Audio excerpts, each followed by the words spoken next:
السلام علیکم ورحمۃ اللہ وبرکاتہ۔ ایک تحریر ہے جس میں بہت اہم پیغام دیا گیا ہے، جس کو میں آپ حضرات کے سامنے بیان کرنا مناسب سمجھتا ہوں۔ آپ حضرات ضرور سماعت فرمائیں۔ تحریر یہ ہے کہ ایک چوہا ایک کسان کے گھر میں رہتا تھا۔ ایک مرتبہ چوہے نے دیکھا کہ کسان اور اس کی بیوی تھیلے میں سے کوئی چیز نکال رہے ہیں۔ چوہا بہت غور سے ان کو دیکھنے لگا تو اس نے دیکھا کہ انہوں نے تھیلے سے چوہے دانی نکالی ہے۔ چوہا یہ دیکھ کر گھبرا گیا اور وہاں اپنا بل چھوڑ کر بھاگنے لگا۔ راستے میں اس کو کبوتر ملا جو گھر کے پاس رہتا تھا۔ اس نے کبوتر کو روداد سنائی کہ یہ بات ہے کہ بھائی کسان کے گھر میں چوہے دانی آ گئی ہے۔ تو کبوتر نے مذاق اڑاتے ہوئے کہا کہ بھائی مجھے اس سے کیا لینا دینا، کون سا مجھے اس میں پھنسنا ہے۔ تو چوہا مایوس ہوا، پھر مرغے کے پاس پہنچا۔ اس نے جا کر مرغے کو بات بتلائی تو مرغا بھی ہنسی سے لوٹ پھوٹ ہو گیا اور کہا کہ بھائی جاؤ، کیسی کیسی بات کرتے ہو، مجھے چوہے دانی سے کیا مطلب، کون سا مجھے اس میں پھنسنا ہے۔ بالآخر چوہا بکرے کو بھی یہ بات بتانے کے لیے پہنچا۔ جب اس نے بکرے کو یہ بات بتائی تو بکرا بات سن کر ہنسی سے لوٹ پوٹ ہو گیا اور کہا کہ میاں جاؤ، یہ بھی کوئی بات ہے، چوہے دانی اور میں کیا، اس سے مجھے کیا لینا دینا چوہے دانی سے۔ بالآخر کوئی مسئلہ نہیں ہوا۔ کسان کی بیوی نے اس رات چوہے دانی کو جہاں چوہا رہتا تھا اس کے سوراخ پر لگا دیا۔ چوہا تو وہاں سے بھاگ چکا تھا۔ اتفاق یہ ہوا کہ اس رات میں چوہے دانی میں ایک سانپ آ کر پھنس گیا۔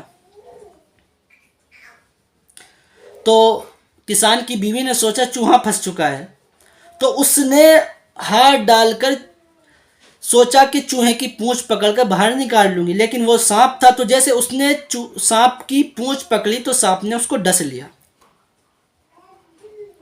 بالآخر طبیعت بگڑنے پر کسان حکیم کے پاس گیا۔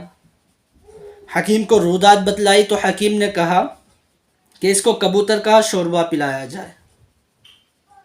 کبوتر ابھی کاٹ پاٹ کر ابلنے ہی رکھا تھا کہ خبر سن کر کسان کے کچھ رشتہ دار عیادت کے لیے آ گئے۔ جب عیادت کے لیے آ گئے تو کسان کو ان کے کھانے کا انتظام کرنا پڑا، تو اس کو مرغے کو ذبح کرنا پڑا، تو اس نے مرغے کو ذبح کر دیا۔ بالآخر کچھ دنوں کے بعد کسان کی بیوی کا انتقال ہو گیا، جس کے جنازے اور تعزیت میں آنے والے لوگوں کے لیے کسان نے بکرے کو کٹوا دیا، کوئی اور چارہ ہی نہیں تھا اس کے پاس، ان کی عیادت کے لیے بکرے کو ذبح کرنا پڑا۔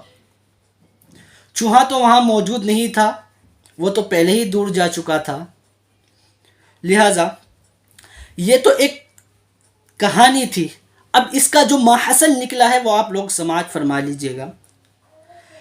لہٰذا اب اگر اگلی بار کوئی مسئلہ بتلائے آپ کو کوئی اپنی روداد سنائے تو آپ اس کی روداد نہ سمجھیں، یہ بھی سوچئے، انتظار کیجئے کہ یہ مسئلہ میرے ساتھ بھی ہو سکتا ہے، میرے ساتھ بھی پیش آ سکتا ہے، کیونکہ سماج کا ایک حصہ، ایک طبقہ، ایک شہری یا کوئی بھی فرد ہے، اگر کوئی بھی فرد خطرے میں ہے تو سمجھیے پورا ملک خطرے میں ہے۔ ذات، مذہب اور طبقے کے دائرے سے باہر نکلیں، صرف اپنی ہی ذات تک محدود مت رہیے گا، دوسروں کا بھی احساس کیجئے۔ کیونکہ ایک آپ نے راحت اندوری رحمۃ اللہ علیہ کا شعر سنا ہے نا کہ لگے گی آگ تو آئیں گے گھر کئی زد میں، یہاں پر ہمارا مکان تھوڑی ہے۔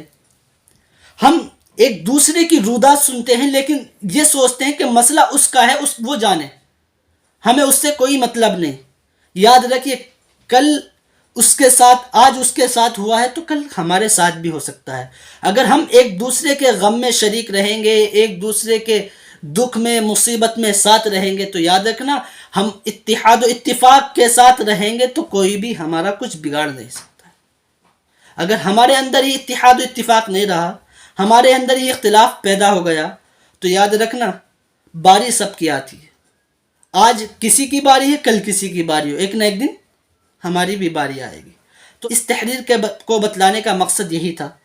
آپ لوگوں کو اگر ویڈیو اچھی لگی ہو چینل کو لائک اور سبسکرائب ضرور کر دیجیے گا. السلام علیکم ورحمۃ اللہ وبرکاتہ.